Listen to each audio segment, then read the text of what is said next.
welcome back, ladies and gentlemen, to another installment of background noise for you to not really pay that much attention to. And that is exactly why I'm here. So if that's what you're doing, then you're doing it right. So we are playing EU4. Again, we're playing as Muscovy, going for a kind of a third Rome run. So my goal here ultimately, turn this off so I'm not hearing it. I've come to realize that I talk a lot about the music in Paradox games, but my OBS has not been picking up any of the music at all. I don't know if that's a copyright thing or if it's a problem with OBS or something, but um, my bad. All right, so my goal here ultimately, right, is to make it down to this mission here, complete the third Rome, and that, by that point will be the Russian Empire, and it essentially turns the Russian Empire into an Orthodox theocracy. And in the process of doing that, my goal is to basically draw a line from the Ural Mountains here and go west, and conquer Europe, the whole Mediterranean world. And of course, up here, we'll need a lot of this. Um, so my next big mission here, I believe, is window on the west. Yeah, I mean, secure strong leadership. That's when you just kind of have to, hope happens. Could destroy the hordes, but I don't really want to go eastward. I do need to crush Nagai, which is part of that, and Crimea is included in that. I don't really want to go much further eastward. The eastern territories, like, there's a lot of land out there, and you can colonize it. And as we start getting to the colonial era, I'll probably start doing that just because. But it's really underdeveloped, and I want a massive industrial and imperial power. So I've conquered Ruthenia, which is Lithuania, basically. You can see it glowing here. It's essentially all of Lithuania. Yeah, with a little exception up here. And then window on the west is to conquer this area up here. Now, the problem with that, as you can see, is that these Baltic states have all become part of Poland. And Poland and Lithuania are a commonwealth. They are, I mean, they haven't formed the Commonwealth yet, but they are united. They're a union. They share the same government, is what I'm trying to say, which means that they are powerful. And I am powerful too, but they're powerful.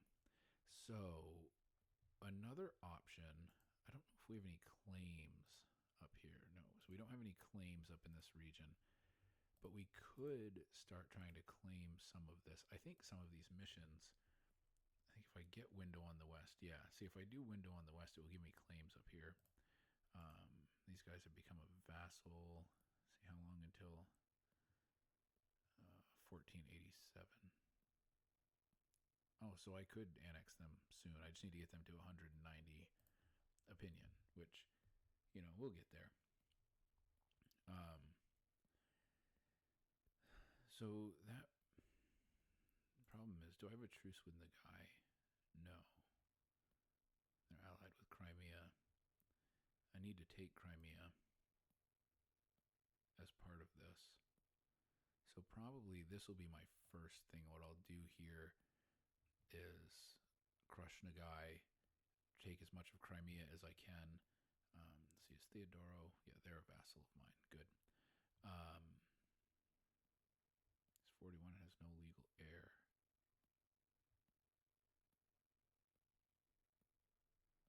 I guess I don't, if he dies, I don't take it, but somebody from my household does. Is my heir? Who's my heir? Oh, so my son will take it. Okay. Well, that would be sweet. So we need to take Crimea anyway for the Nagai to get that destroy the hordes thing. Right now, so we have two big problems, right? The Poland-Lithuania thing, they're powerful, right? If I declare war, They're allied with England, who won't come in, but they're also allied with France, who's going to come in, and that's going to bring, well, not as much people as I thought, but a lot of people. You know, if I pull in all of these guys, right, I can probably do it, but it's going to hurt, you know. Well, you know what? You only live once, right? Let's see. Before we declare war, what's Poland's military tech? So their military level's 50. What's mine? Mine is 50. So our militaries are equivalent. I have substantially more people than they do. What's my... So my combat width is 22. So it looks like most everybody, they're at 20. And they're at 20, but this is a mercenary group. Yeah, those are mercenaries. Those are not. So most of my armies are as big as they can be. Yeah, I don't want to, let's see. I don't want to risk attacking Nogai and Crimea right now. And like I would definitely win, but I'll lose people in that. And as I relook at the situation here, I am, I think, with my alliances in a good position to fight Poland and Lithuania. So we're going to move, even though it's going to mean fighting France as well. What's France's military tech? 51. So they're a little better than us militarily, but they're also way over there, and we outnumber them by a lot. By the time they get soldiers over here, hopefully we will have crushed a lot of the armies that are over in this region. One thing that I really, really wish about this game, so one of the areas I'm really not very good at is managing forces in battle, right? And I have these generals who work for me. One of the things that I wish is that you could automate the military so that the generals would do stuff on their own. Because I'm a ruler. I'm not a general. That's what I have generals for. But the game doesn't work that way, and there's not even really mods that allow that to happen because the way the military works in this game is so hardwired into the game's code that it's not really, there's not a way to mod around it as far as I understand. All right, so we have the ability to modify our government here a little bit. That gives me a better tax modifier. This gives me even better. I'm generally always in favor of curtailing noble privileges and centralizing authority. It's funny, like in my real life, I'm really super the opposite of that. I'm very extremely egalitarian. But in this game, because I'm the ruler, right, having centralized authority definitely helps. So when we look at these missions, there is no way to complete the Conquer Ruthenia mission all at once. There's just not. There's no amount. You can only get the war score to 100%, and that's way more than 100% war score.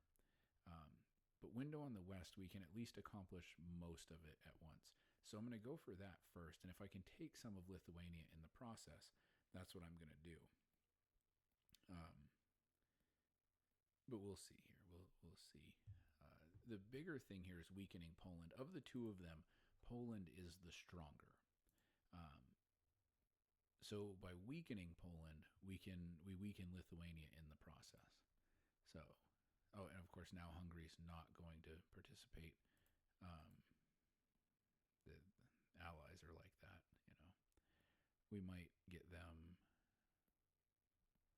Let's see if I declare war on Lithuania. Let's see. We might get Hungary to join later on when it seems like we're winning. But for now, let's just see what happens.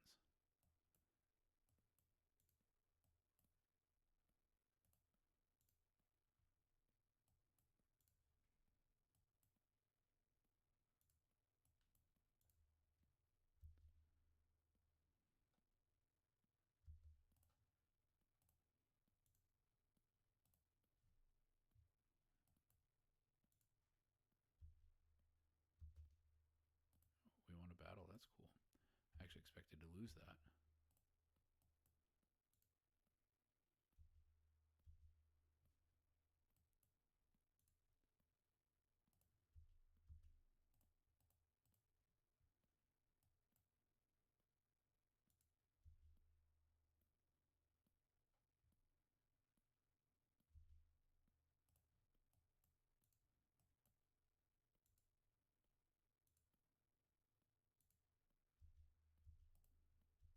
One thing that's really important in these battles is to not spread your armies out too much. There can be a temptation to like go after all of the castles all at once, because those obviously give you control, right? They give you regional control and they give you the most war score. Uh, but if the big advantage that we have as Russians is that we have so many people. Um, our armies are always going to be bigger, but we know that the French are over here, right? We know that we've got Poland, Lithuania, we've got Moldavia down here. If we spread out too much, they'll destroy us. So we need to make sure that we keep the armies close enough that they can respond. If you see, we've got 30,000 Lithuanian, Polish soldiers. Um, what we can do is we can come down through here. We might be able to scare them away. But if not, together we can defeat them, right? These two armies can beat them. We might even send these guys down here.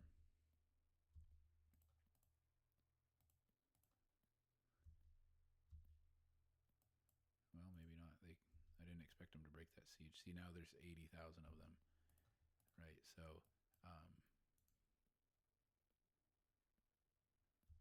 that hurt.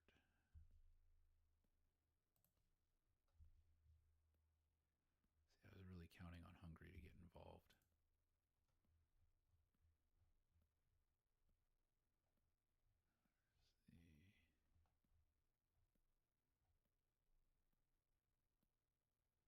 What good is an alliance if you're not willing to help me?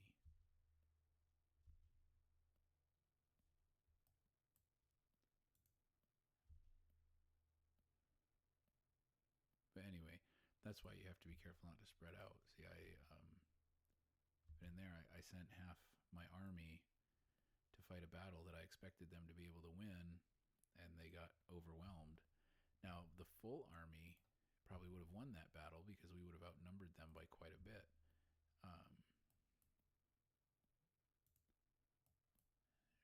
We can fight the French here. See.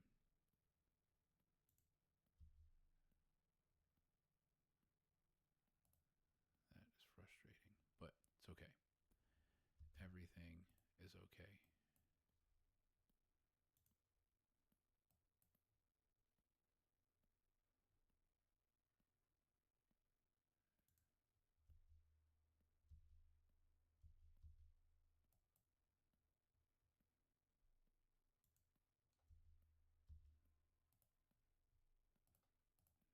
There, now we can call Hungary. Okay, that's going to help. That will help a lot.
That's good.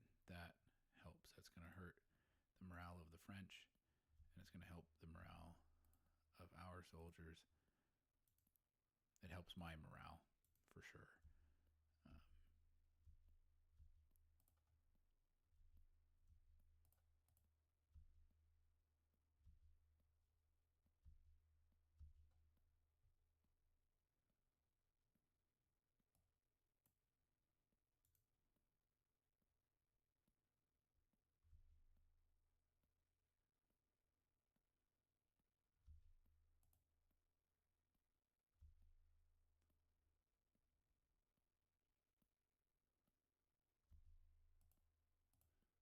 that battle, we just defeated a much larger force, um,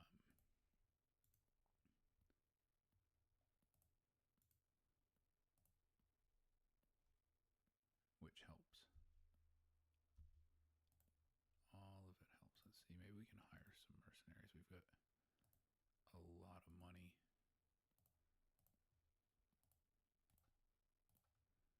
Let's see if we can bring in some mercenaries here to help.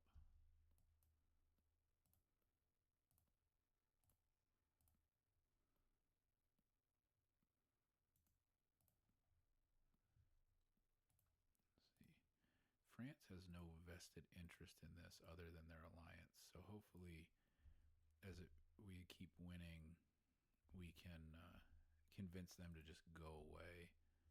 That'll really help. Hungary did not help me nearly as much as I hoped it would. They're getting steamrolled. They're probably going to drop out of the war here soon.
Oh, look, the Hungarians are doing something. That's nice. And they lost, but it was nice of them to try.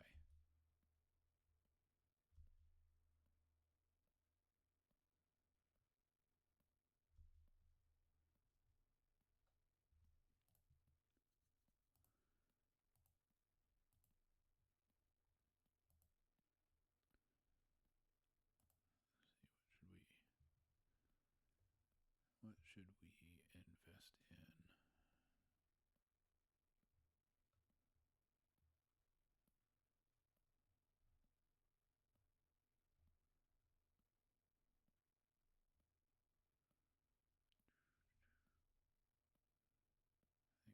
infrastructure.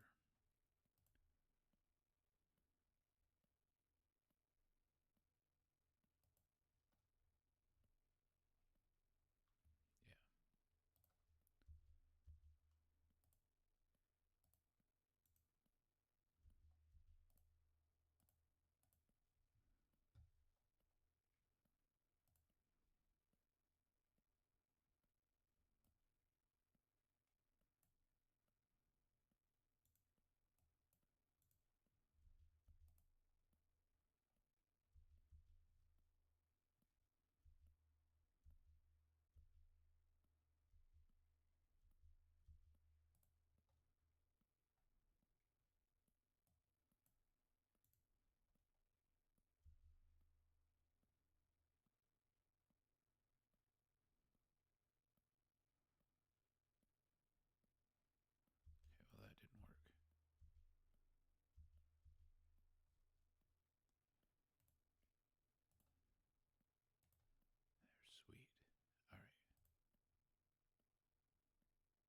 France is going to pay me to get out of this war now. There. That really hurts Poland. France was by far the biggest linchpin that they had, and we just took the capital of Poland. So now we are in an incredibly powerful position here. France was probably from the computer's perspective, probably its entire defensive strategy was just being friends with France. And France just dropped out of the war, which means it's a good chance some of these others might drop out as well here soon.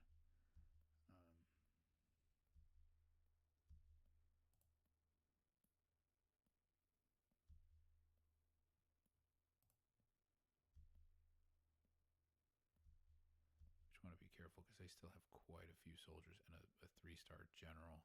That's a big deal. That's a dangerous army right there.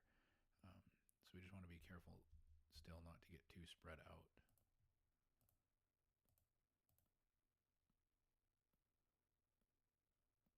See, they're going to come crush that army. I'm gonna let him stay there and fight. He's gonna lose, but that's okay.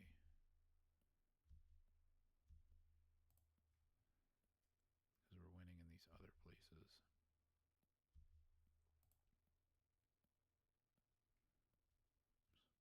Some people over here, but that's okay. I don't need to worry about them.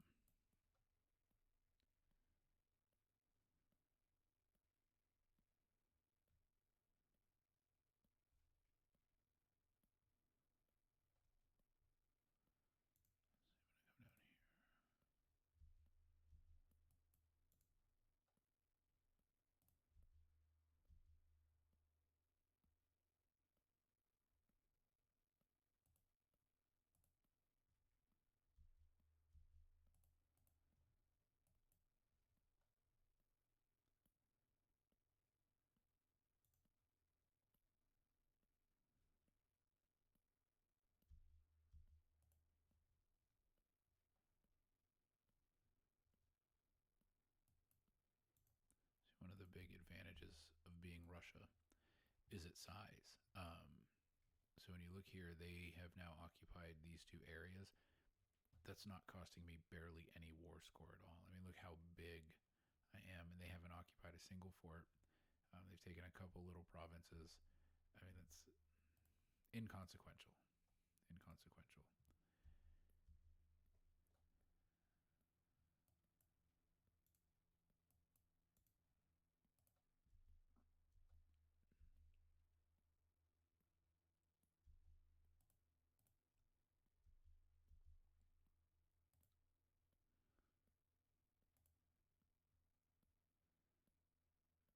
All right, so Hungary dropped out of the war, which is good in a way. So they gave up one area. Ultimately, Hungary's an ally right now, but eventually, to accomplish my goals, we're going to have to go to war with them. So, them getting weakened, right? That's good for us long term. In the process, they have weakened Poland, and because they've dropped out now, you notice our war score jumped up considerably. That's because these areas are no longer occupied. They're not part of the war. So our war score goes up a ton automatically because Hungary lost. Um,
one thing to know about this game. So it has the opportunity now to upgrade my cavalry from an earlier model to the latest model.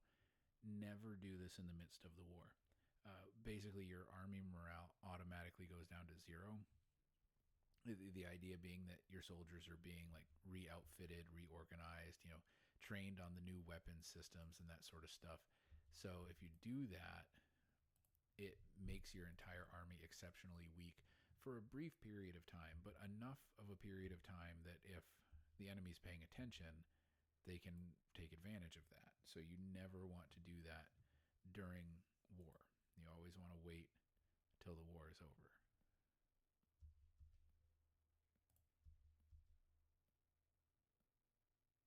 Why is Spain in my war? Is Spain an ally of mine?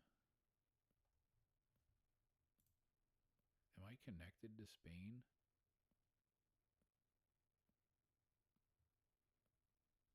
How?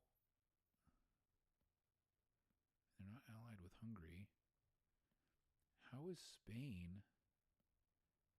Is it because of France? Maybe. I mean, they often have rivalries with France and stuff. How does Spain get drawn? Spain is already a colonial power. Holy crap! I do not at all understand. I mean, I'm fine with it. Having Spain in the war is great, but I have no idea. I mean, they're not like we're not the same ruling family, or I have no idea how Spain is involved in this war. But I'm glad they are. I mean, Spain is a powerful nation. I am certainly more than willing to let them come kill the Polish with me.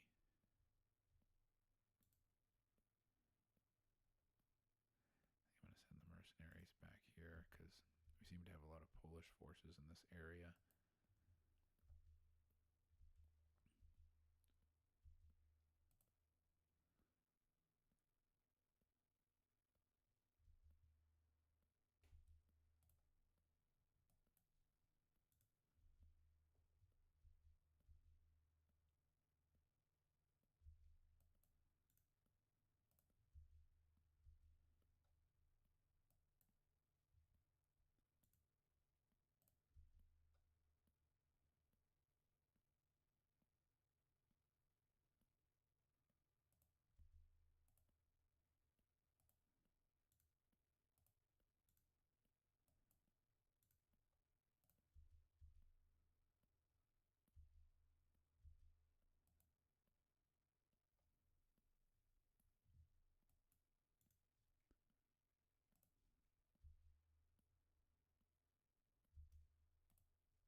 Yeah, this went. I mean, it was a little rough there in the beginning, but this went substantially better than I had expected it to.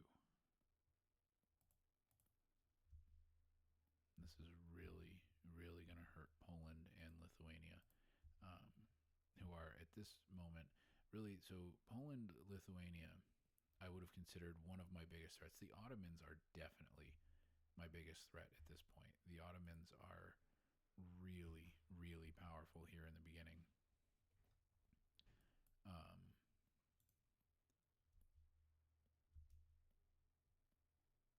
But for now, Denmark, Sweden, Norway, we are going to be going to war with them pretty soon, but they're not nearly as big of a threat. The biggest problem with Denmark, quite frankly, is just getting to its capital because it's so powerful in its navy. But that's really simple. It's just you have to be patient. Um, you have to play the long game. You have to defeat them partially several times taking away their coastline, right? You make the coastline go away.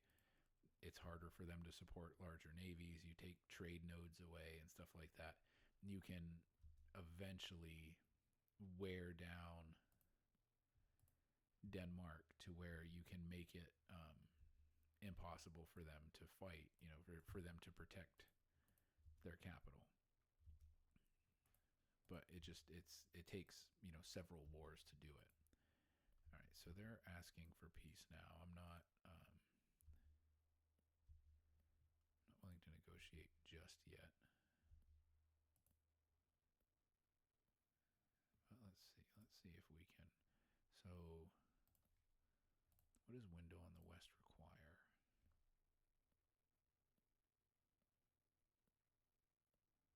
Estonia and Livonia and Caronia. So it's basically the entire thing.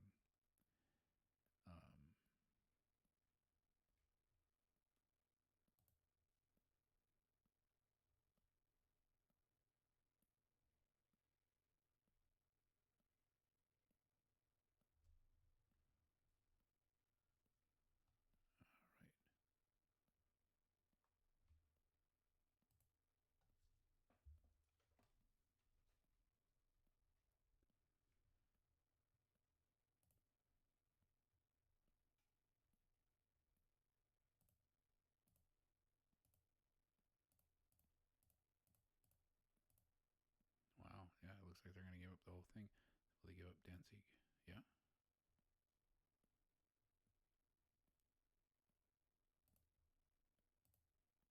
Holy cow. Okay. Yeah, we're taking all of that.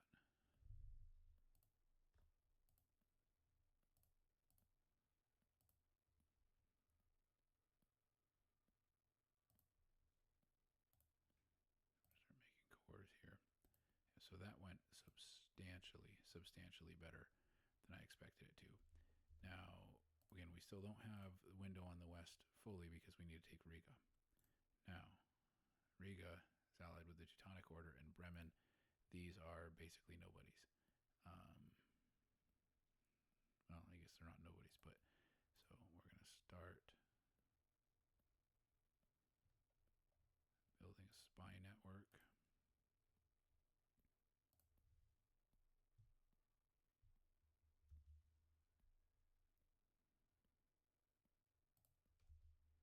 I never like anything that adds corruption, but it's better than losing stability. One of my generals died, and I didn't see where. All right, so we're going to bring all of these guys back here.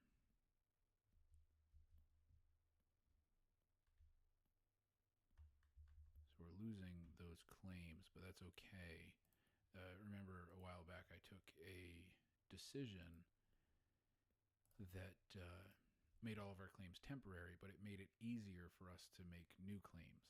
So that's the trade-off. Most of those temporary claims are now expiring, and that's okay because we're going to make new claims. It'll be easier to do that. That's what we're doing in Riga right now.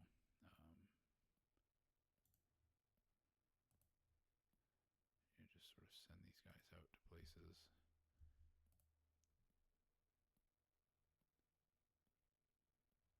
That have enough.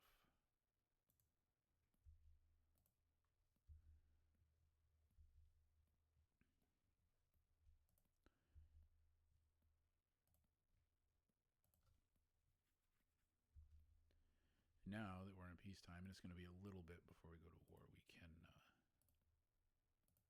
raid that cavalry.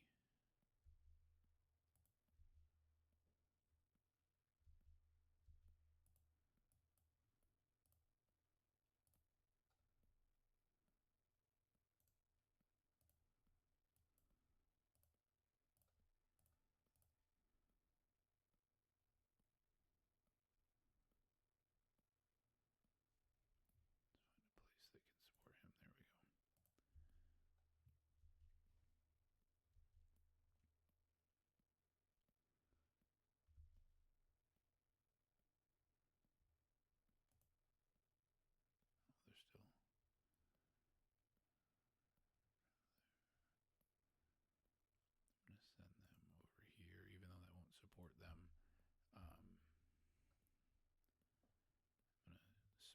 this area here soon.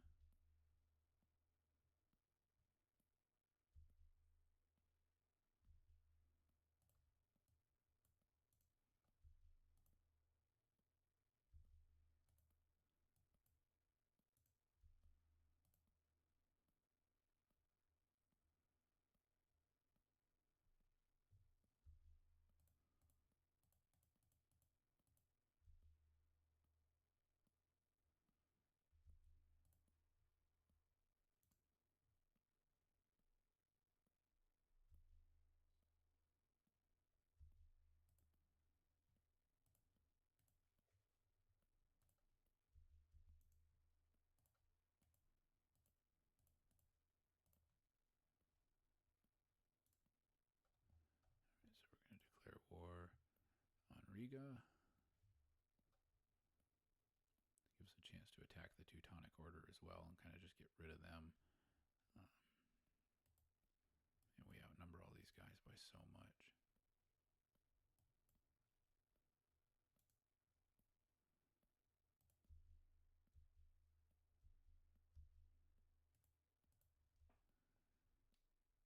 And then at the same time, obviously we lost the... Yeah, okay, I lost those casus belli on these guys, but that's okay. We'll worry about them later. For now, so we get window on the west. Okay, so since we're not going to be looking at the horde right away, because that's kind of a secondary objective, we'll move some of these guys up here. Once we get window on the west, then we can start advancing into Finland.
They won't just surrender everything yet.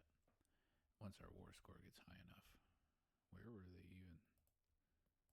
I didn't realize anybody was even over here sieging stuff. Oops.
Still won't surrender everything.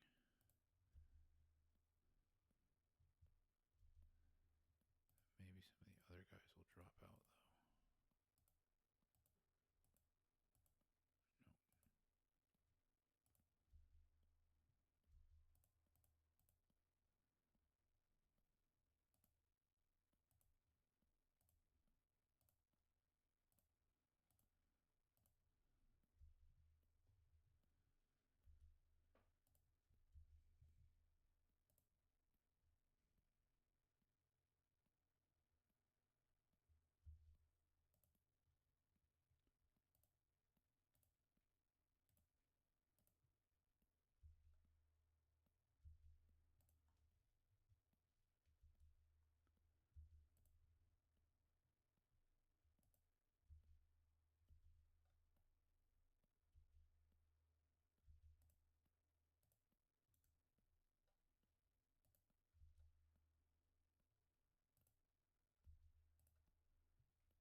Nope. Why did...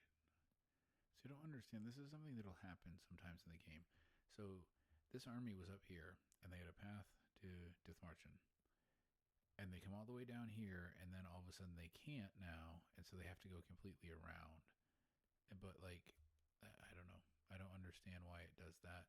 Um,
about these other guys. It's not like I can take them over or anything anyway. But just kind of taking that land from the Teutonic Order, keeping Poland from getting it. I can take Riga and Lubeck. That's crazy. All right, well, sounds good to me.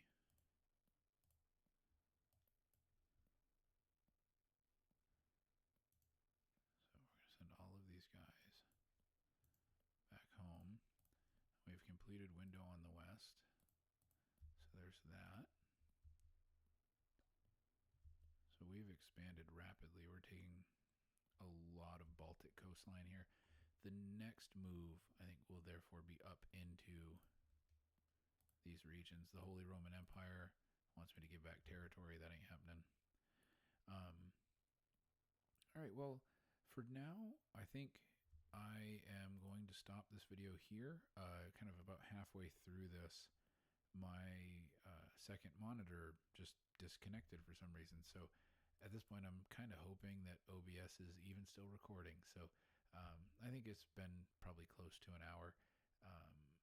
But yeah, I'm gonna stop the video here. We expanded quite a bit. We really hurt Poland. I did not expect that in this playthrough, but we managed to really hurt Poland here and strip it of almost all of its coastline. Poland is landlocked. Of course, Lithuania isn't. It's got this one little coastline here, but we've taken almost all of Poland's Baltic coastline. It's got these two provinces. We'll definitely take those in our next war. That's really going to hurt them. But the next thing we're going to do is start pushing up into this area, taking as much of the Baltic and North Sea as we can. Once we start getting this area here, we can start really focusing on a navy. We can build a big navy in this area to rival Denmark, and then maybe someday rival England. Even if England is always really difficult on the water. But if I accomplish what I want to accomplish here, then yeah, we'll be able to overwhelm England with an absolutely massive navy. But I mean, it's going to be a while, and even then, it's not guaranteed. I mean, England is always very powerful. But for now, that's where I'm going to stop this video. Like I said, hopefully OBS is even still recording and I haven't just been talking to myself for the last 40 minutes. But you'll know if OBS did keep recording because you'll see this. I'm just going to go ahead and start annexing them too. But for now, that's where we'll stop. And I will see you when I see you.